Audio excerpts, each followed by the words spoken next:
Welcome back to the show. 9 to noon.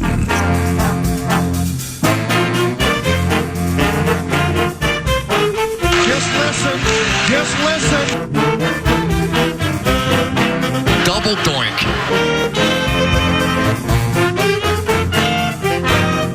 Got to be careful with Johnny Pecker.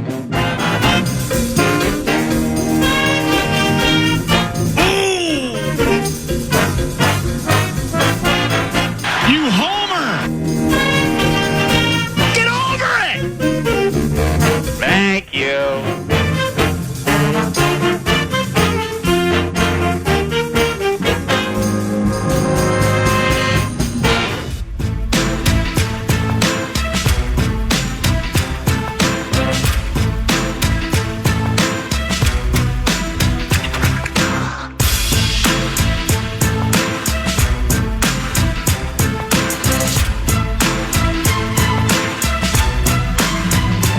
He's JJ! Hey, what's up, KFAN? It's 84, man. Y'all stay tuned live for the hottest man in the world, PA, Paul Allen. Yes, sir. Good morning. Today's friend on foes is Mike Keith, the longtime play-by-play voice of the Tennessee Titans. I think my man's sneaking up on like 30 years. Boxing the Tennessee Titans. He's definitely at a quarter century. I think it's 26, which is a fat number. Well done. The Minnesota Vikings hooked the Nashville piece, week 11, down there. The Vox graces the airwaves. Next segment, friends on foes. Mike Keith on the Tennessee Titans. Ben Lieber is in studio with us around 10, and young Alec around 11 a.m. A few of today's operative words include unfortunate, ominous, foreboding, and harbinger. All right, 3-2. A few of today's operative words include unfortunate, ominous, foreboding, and harbinger. And it goes a little something like this. For the Minnesota Vikings, yesterday's report, second-year corner Mekhi Blackmon tore his ACL, is unfortunate.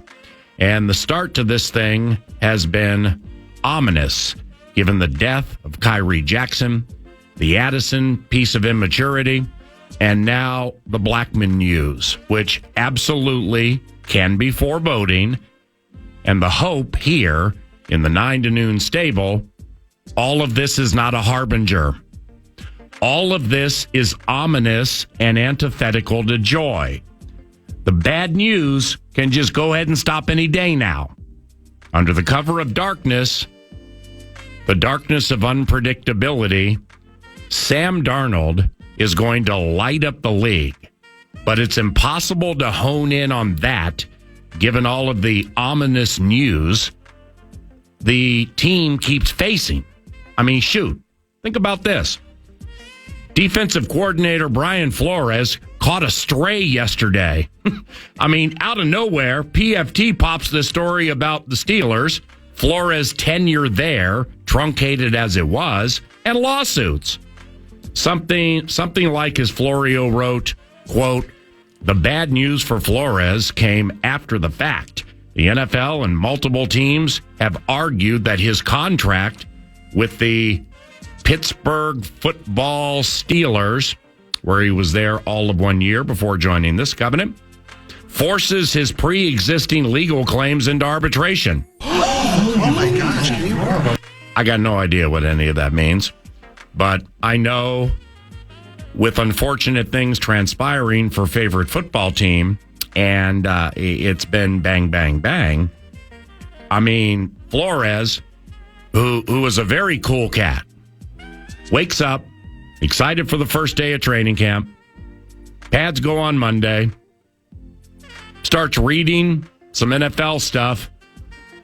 And out of nowhere, bam, catches a stray via PFT. Oh my gosh. Above average at that. Unfortunate, not ominous. And with all the other sad and negative news of late, again, 9 to noon, really is hoping what's blowing in the wind over Twin Cities Orthopedics Performance Center is in no way a harbinger for the 2024. Now, the first practice yesterday, it was cool. Even if they've yet to don the full armor of the gridiron, it still was cool being out there on the exclusive Vikings radio network perch overlooking 4 perfectly manicured fields, and one of them would include the Mike Hughes Memorial Field. We have an A.J. Green III playing corner, and while he looked quite athletic on a couple of plays, it is important to note he is of no relation to Adriel Jeremiah Green, the stud wide receiver who managed 10,500 yards and 70 touchdowns for the Bengals and the Cards. But we have an A.J. Green rolling around there. My man's kind of athletic. I low-key liked Jalen Williams, a corner from Indiana last year, but I can't exactly remember why. But I know I liked him for a minute. He, however, was dashing around yesterday almost like a prophet who knew Blackmon was going to go down. And this is a chance for me to slide into the DMs of fat paychecks, per diems, and swanky lifestyles. The 50 from Darnold to Jefferson brought joy to the covenant. But the mellow found harsh when Mekhi Blackmon went down. How does that factor into the pickle at the nickel and cornerback equation for the 2024 Minnesota Vikings? Plenty of show to hammer on that with our elite football minds joining the fray, hoping to not catch a stray. Quite unfortunate for the young man, Mekhi Blackmon. Ain't no doubt about that, man. I felt terrible for him. And speaking of unfortunate, all right, 3-2. And speaking of unfortunate, too bad all cannot watch a pretty cool story developing. Santana to left center field and deep. Back it goes. Deep it goes near the wall, and it's missed by Marsh. He missed it. Hey. 1 run scores. Brandon. Here comes Kepler heading home. He scores, and we're tied in a Carlos Santana 2-out, 2-run double. Carlos Santana. Minnesota Twins are winning. They're winning. They're winning. Santana, though. But if they play the Phillies, we hope they don't lose again. Sure would have loved to have seen that yesterday and every day, night, and everything in between for the entire season. But, you know. Ground ball up the middle. This is going to work. This is going to win it. Kepler put it in play. Hey. Larnick scores. Twins win. Twins win. The Twins walk it off against the Phillies 5-4. Corey Provis, Bally's. That was cool to watch.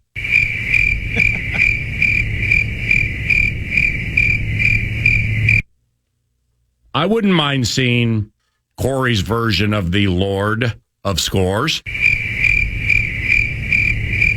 How? Why? Still? How? Seriously. Still? Unfortunate shoe size contest impacting many around the country. It's not just us here in this covenant who just want to turn on the TV and watch their squad. A squad that beat a quality Phillies bunch and Meatloaf, those Philly fanatics. New schoolers, Meatloaf, older act.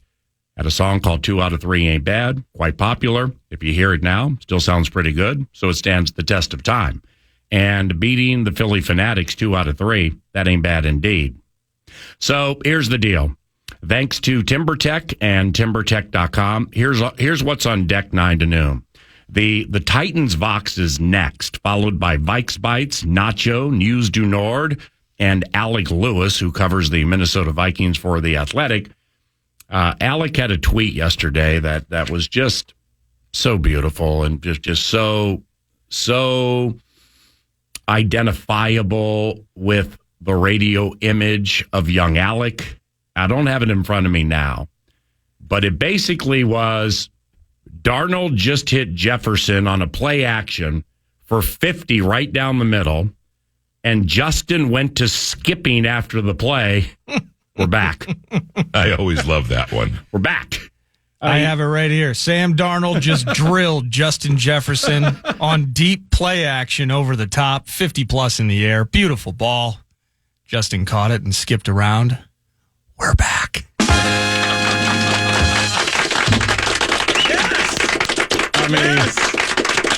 Amplifying the identity for profit on KFAN.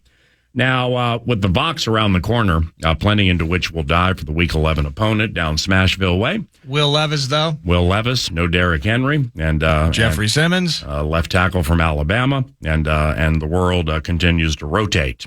That's next. Mike Keith, Vikes for the Tennessee Titans. He's a friend, and they're a foe. I'm Paul Allen. Nordo has some money to deliver, and good morning on behalf of 9 to Noon. Yes, indeed. The Fan, along with BigDeck.com, want to give you a chance to put $1,000 in your hand with the National Cash Contest.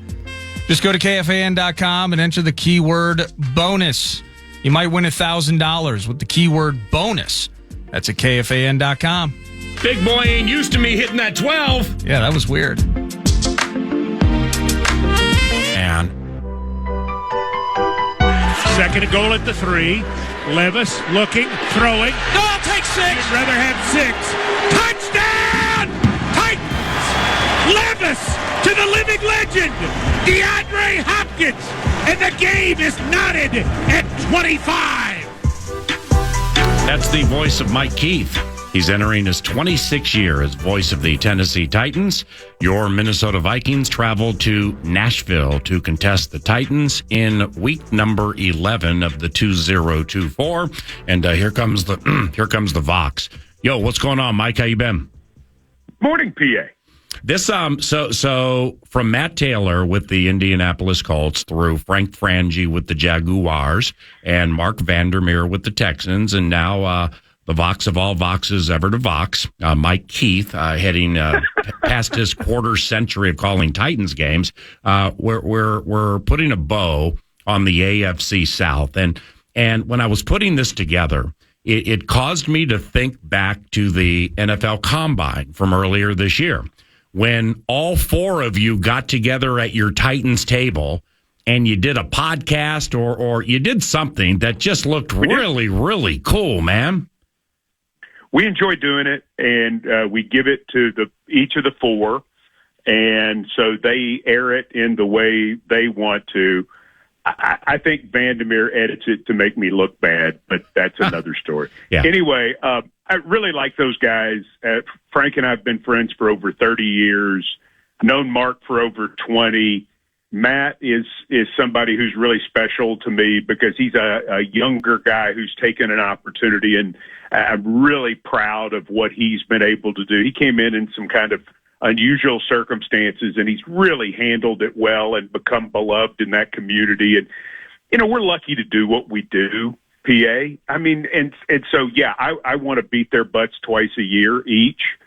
They want to do that to us as well. But at the same time, the fellowship of being able to do this great job, to have some fun ragging one another, and to realize how fortunate we are, and just sort of fellowship in that special way is kind of a good thing. And I that is one of my favorite things that we do. And I can't speak for the Jags, the Texans, or the Colts fans, but our fans really enjoy that podcast. They like how that one goes because it kind of pulls back the curtain of what we do a little bit, and I think they also like that I dog the other three guys. Well, a good deal. I tried to pilfer the idea and get Dan Miller, Lions, Jeff Joniak, Bears, Wayne Larrivee, Packers, all together at the Vikings /KFAN table.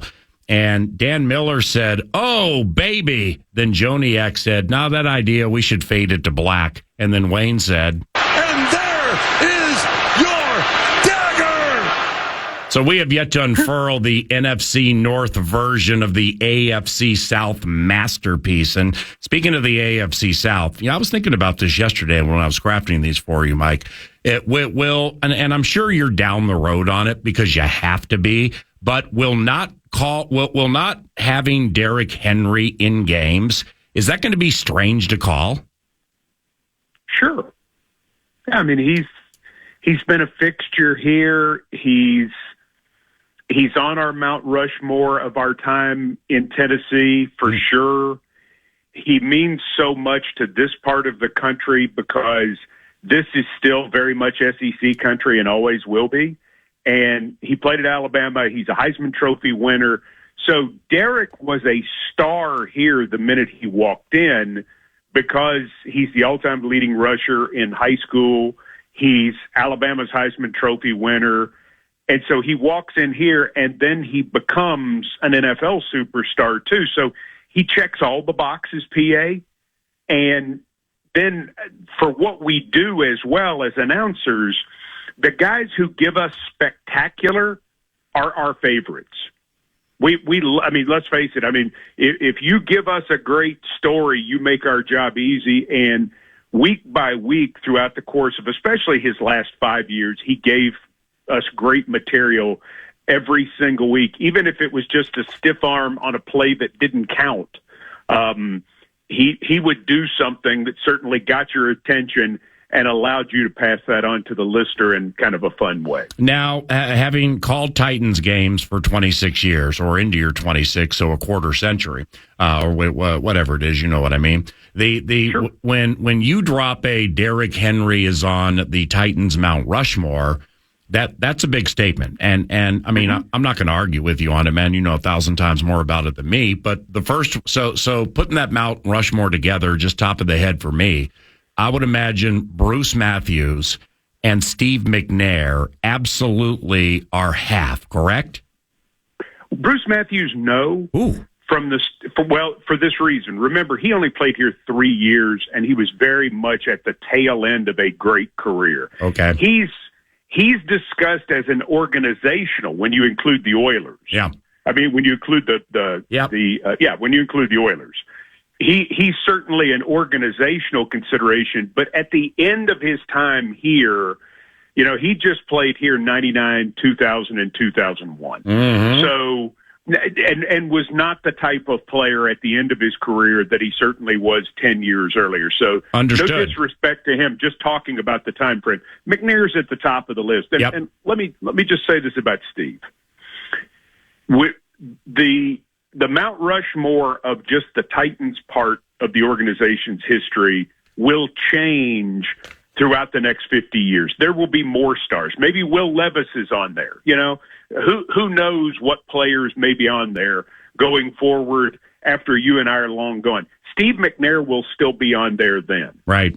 What about what about Eddie George? I think Eddie is too, and I think Eddie is from the standpoint that not only was he a great player for our organization, but when we lost Steve, Paul, he became the spokesperson for all Titans. Mm. And he took that very much as a responsibility. He knew that he became that bridge to the past. And so he's there not only for his play, which I think is Hall of Fame worthy, but at the same time, he is that person who is that another great college football player, Heisman Trophy winner. He was a big name when he got here, and he has chosen to re-embrace the franchise in a way that he didn't even when he was a player. He is always there for us at every single moment to this day. And I think it's in large part the sense of responsibility that he has felt over the last 15 years since we lost Steve. So he's certainly there, yes. Beautifully and eloquently laid out. Thank you for that. It's Mike Keith, voice of the Tennessee Titans, Vikings Titans down there, week number 11. Brian Callahan is the new coach of the Titans, former offensive coordinator for the Bengals. What are you liking at this stage of the equation? I think the thing that I like most about Brian, PA, is that he totally gets what being the head coach is. And I have been around in a multiple array of sports, first-time head coaches. And you see them go through, they think coaching the football team and standing up in front of the team in meetings is the new part of the job. They think they know what is going to go on.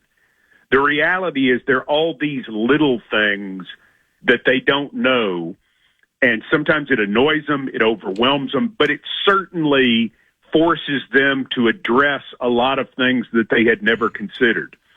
Brian Callahan had considered all of it because his father was an NFL head coach. His father was the head coach in Nebraska. He's been around it his entire life.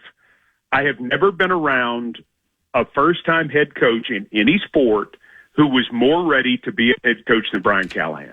And so from our standpoint, we'd had Mike Vrabel for 6 years, so your anticipation is, we're going to have another offseason where we know how everything's going to go.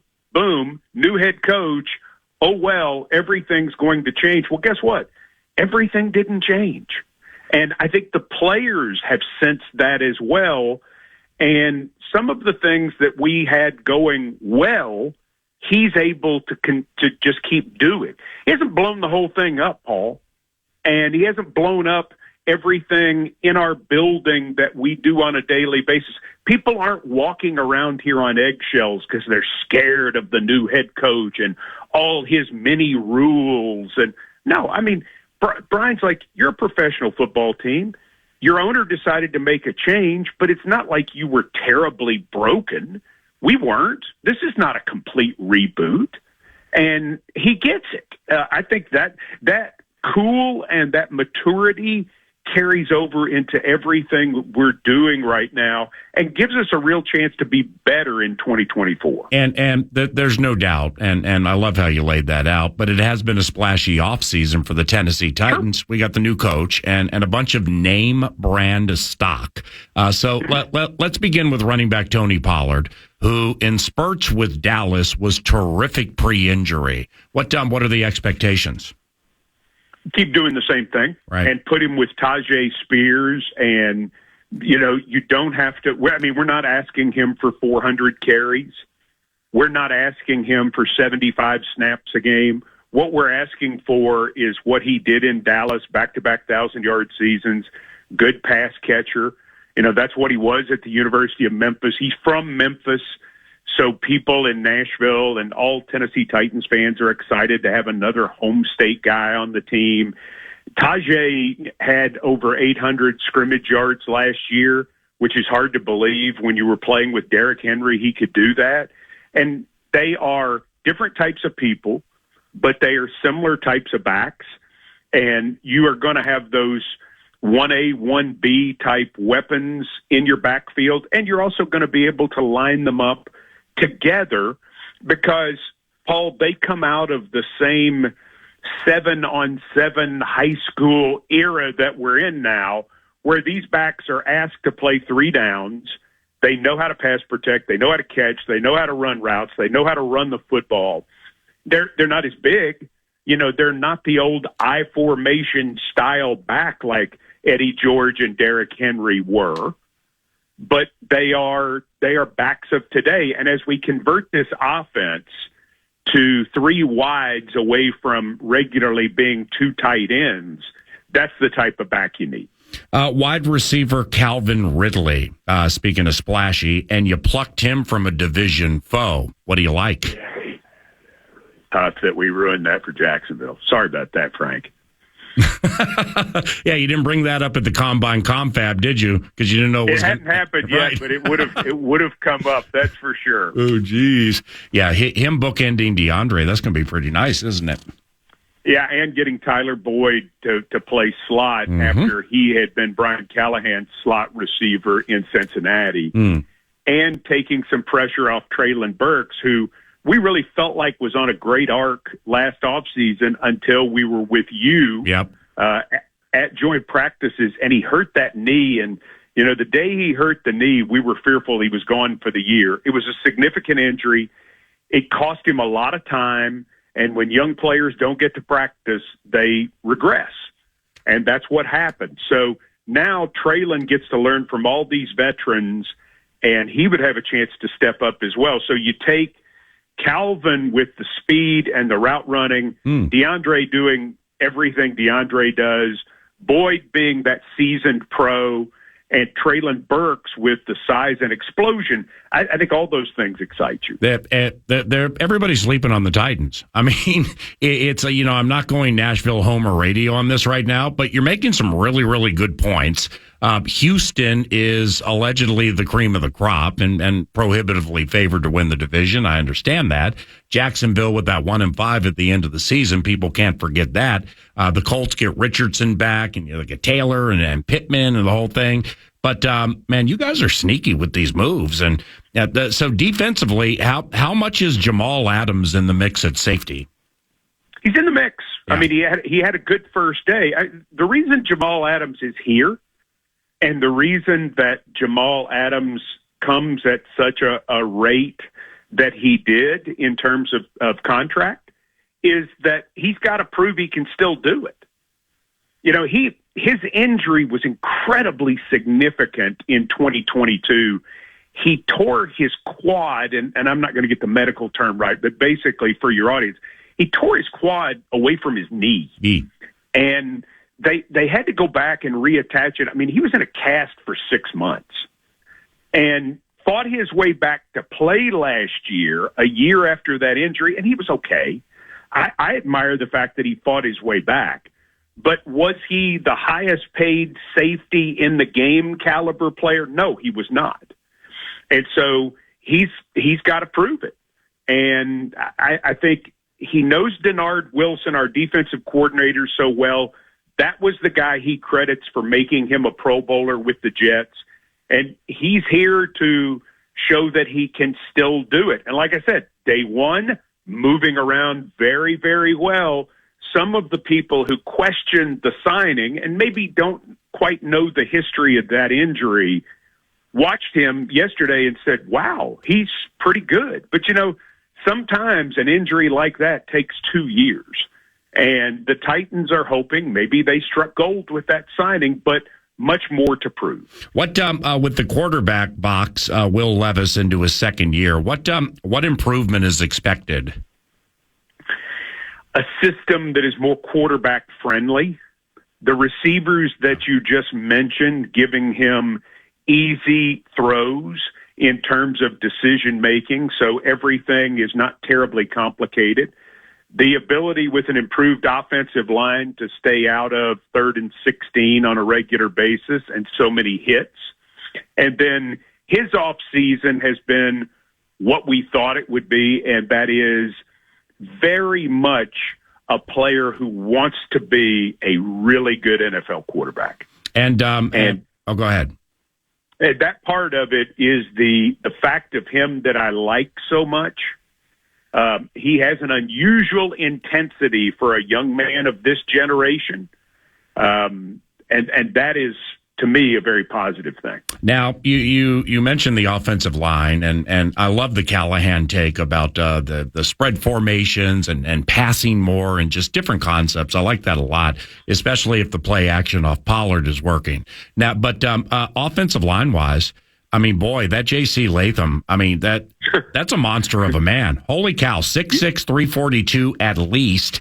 And the 7th pick of the 2024 draft, it's going to be exciting when you guys go to pads to see how he handles the heat, right? Yeah, he's pretty good. I mean, they talk about a kid who's lived on his own since he was 15. He left Wisconsin to go to IMG Academy. He picked Alabama because he wanted to be coached hard and because he wanted to play in the Southeastern Conference.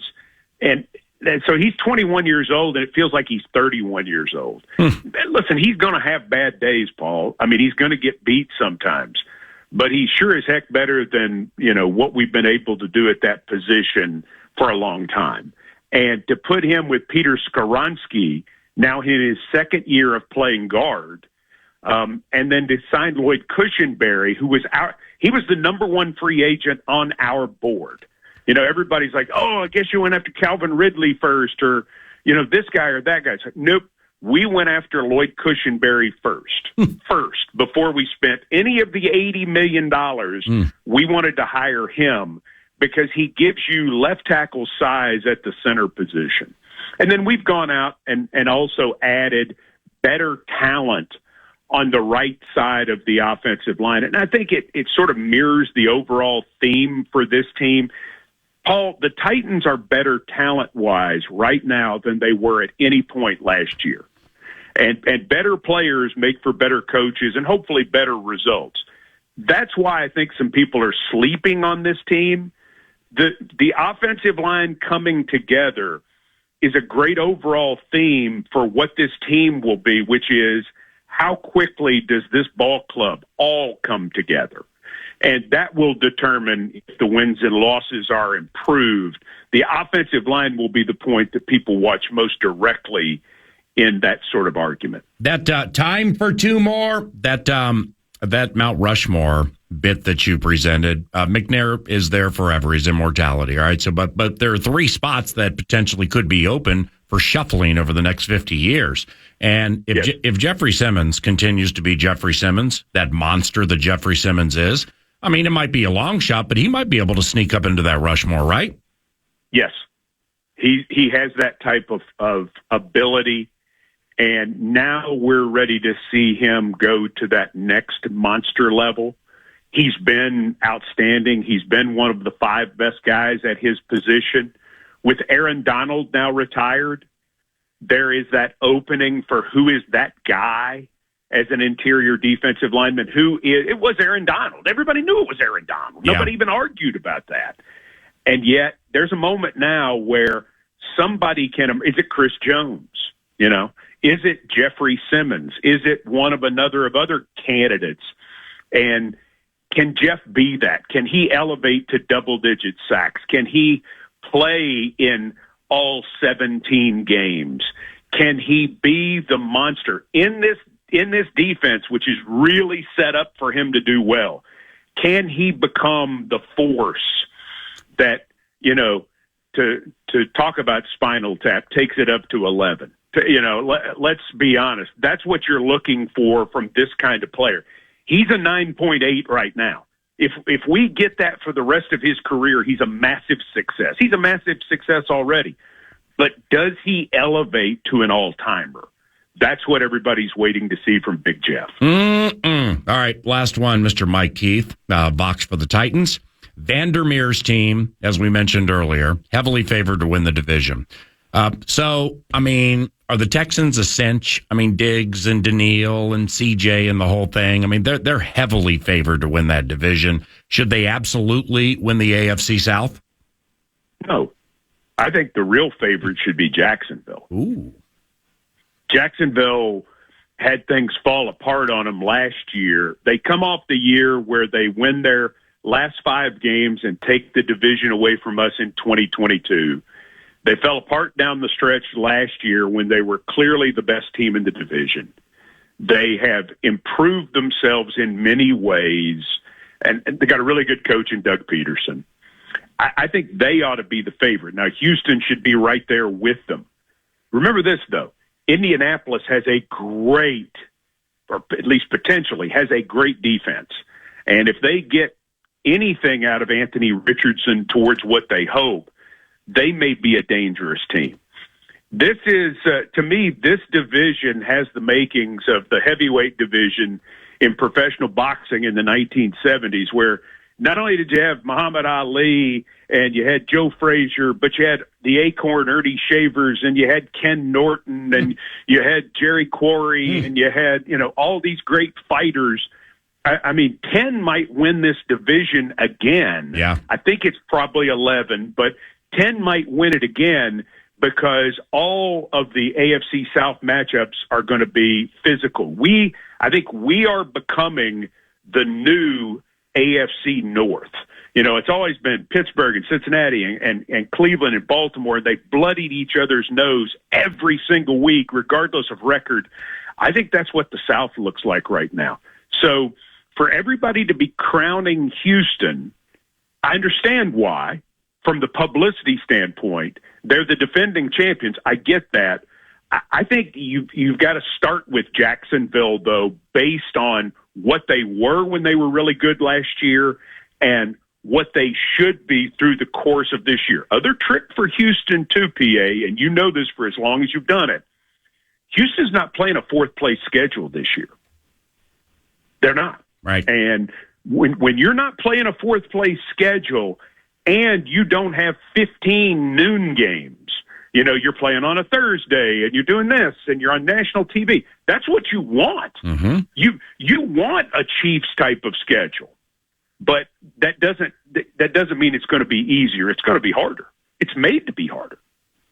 My man, you're absolutely fantastic. And thank you very much for amplifying the radio show today. I'll be seeing you in several months, but let's text and or talk before that, okay? Love you, brother. Thanks. Love you, too. See you. Mike Keith, the 25-year Vox for the Tennessee Titans. Nordwell.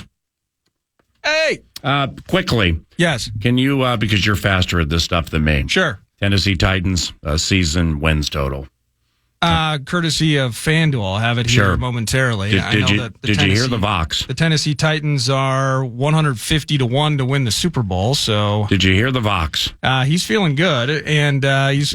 They might be sleeping on the Vox's team. Well, here's what I think sometimes is when you hear Mike Keith talk about the Titans, it's I bet you that's what some people think when they hear us talking about the Vikings. If somebody asks me, is Detroit is favored to win the NFC North? Will Detroit win the NFC North? I would say yes. I hit him with a heavier favorite, the Houston Texans, in that first place schedule. He's like, no, they're not a cinch to win this division. Yeah, Tennessee Titans over or under 6.5. 6.5? 6.5 wins. My, oh my, show am good. Why don't you give me half the money you were going to bet? Then we'll go out back, I'll kick you in the nuts, and we'll call it a day.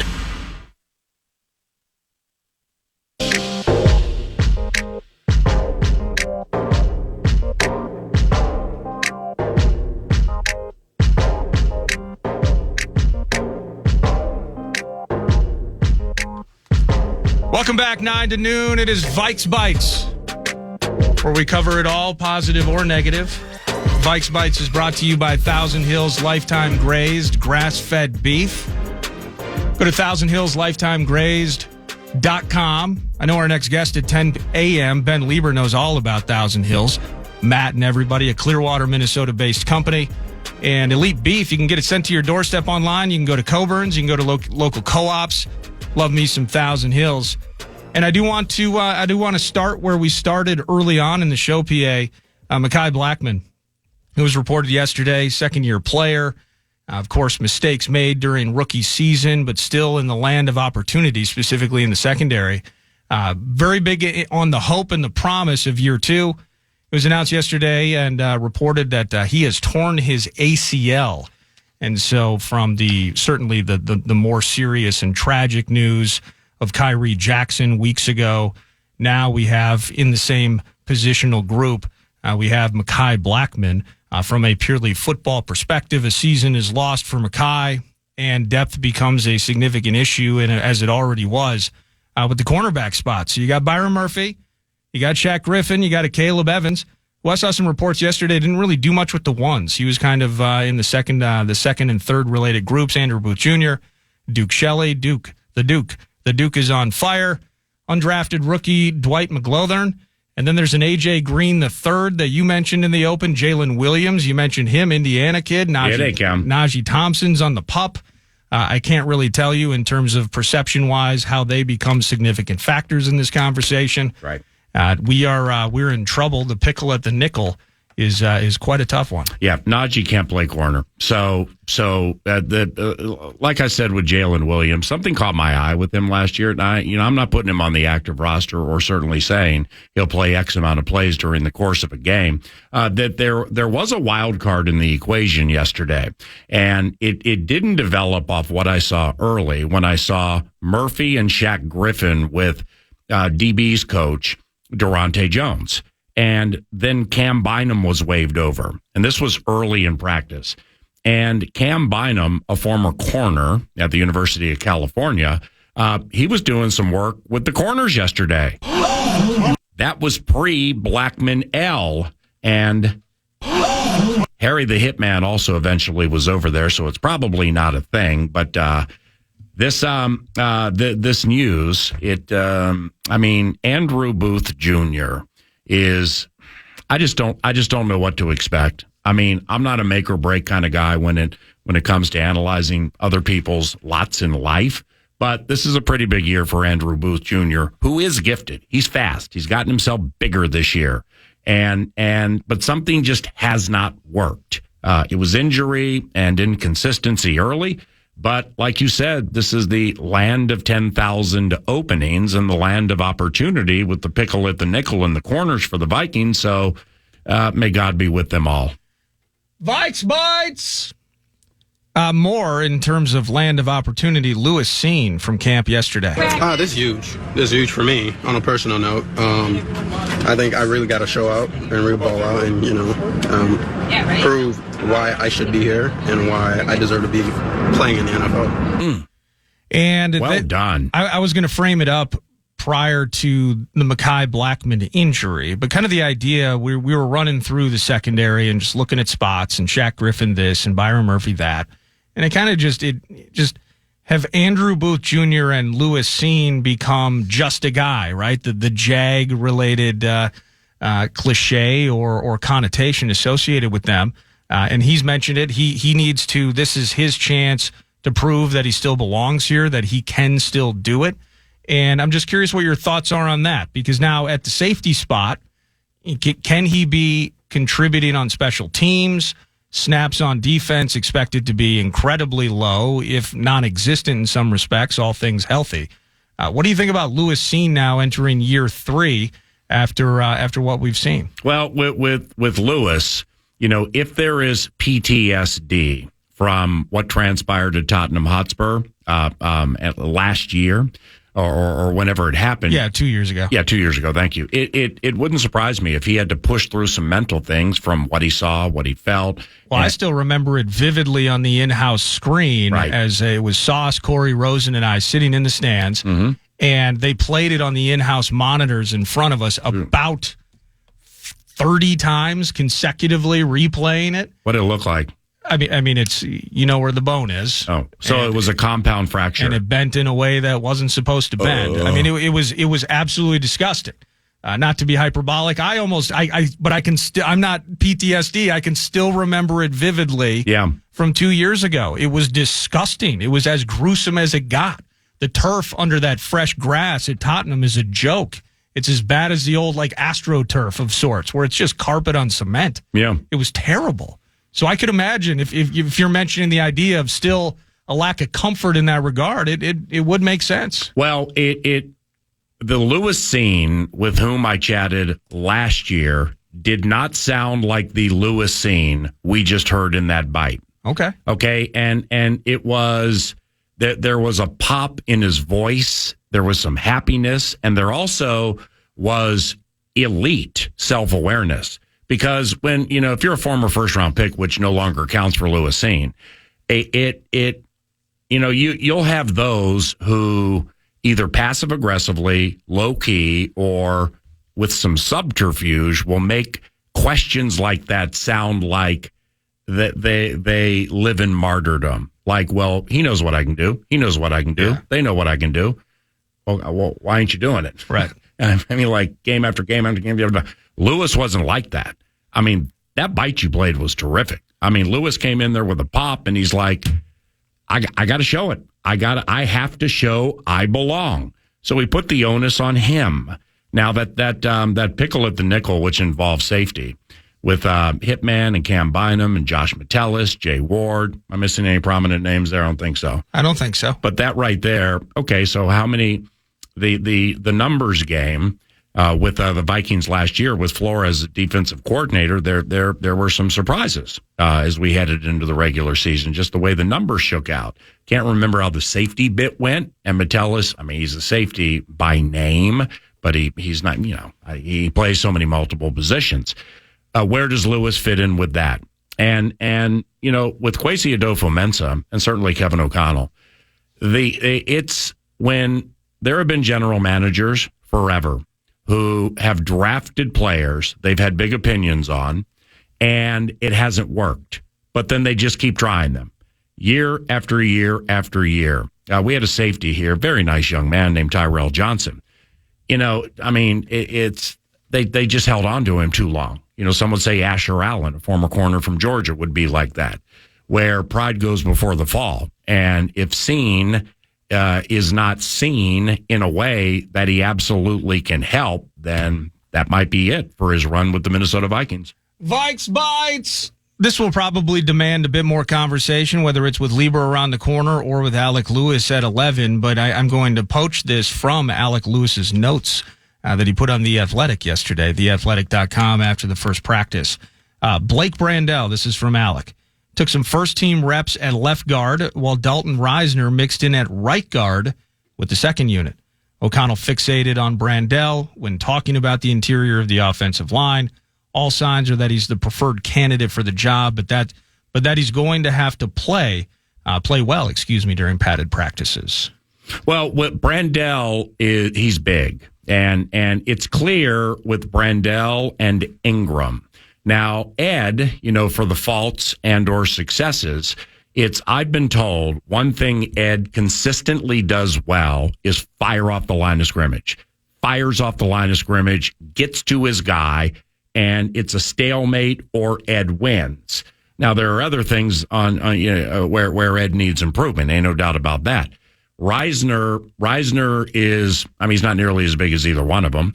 And Dalton, whether you grade it out via the analytics, Pro Football Focus or whatever, high-end pass protector, low-end run blocker. Yeah. So it's, it goes back to the day we were on the perch and, we're watching the super special Kubiak spread, and there's Dalvin, just weaving his way. It just looked beautiful. And then I said to you, this is fine and dandy and everything, but like, how are you going to block Eddie Goldman and Akeem Hicks on 3rd and short? I always love that one. When you absolutely have to have it. So, and that's been a 4-year conversation. Well, Brandel, I firmly believe, because of his size and his tenacity, is in that spot. And Ingram, I think it's Ingram v. Reisner. Okay. And I have no idea who's going to win. Final Vike Bite for you quickly. I'm going to play some audio. Justin Jefferson talking about Sam Darnold. Yeah, he definitely have a strong arm. Just seeing the deep throws he threw today, just with touching and good spiral. So I definitely like that going into camp. Is he spinning it, PA? Was he spinning it yesterday in Egan, Sam Darnold? Of all the Darnold practices I've watched, so let's say a handful of organized team activities, mini camp, and then yesterday. Yeah, he looks mostly really good every single time. It goes back to when he got the 1 in 10. It was the okay. Well, when Cousins was in there, here's what we saw, and then with Dobbs and Hall, here's what we saw, and then Mullins comes in, and here's what we saw, because Nick knows how to connect the first down dots of divinity. Whether he's throwing a game away at the end. But he knows how to run the offense. Sure. Somebody who has a skill set that is good enough to get them to this level at that position, if you follow the plan's going to work. Now, with higher end quarterbacks, it may work to a higher level. With lower end quarterbacks, you got to change things because they take off and run and do things like that or throw hospital balls. But when you get to Darnold's very smart. And he knows how to run the plan. So think of Jordan Love in that playoff game against the San Francisco 49ers. Jay Love, you can't run the plan any better. He was fantastic executing exactly what Matt LaFleur wants. Yeah. Until the last play when Jordan decided he wanted to do what he wanted and the season ended. So if Sam follows the plan with that nice arm and that sneaky athletic ability, nobody identifies Sam Darnold as a quarterback who's going to run repeatedly for first downs, but he is that guy. Every time I've seen him, I'm not going to say he's looked fantastic. He just looks like he belongs. Love it. And that was the situation yesterday. It's 10 o'clock. Good morning.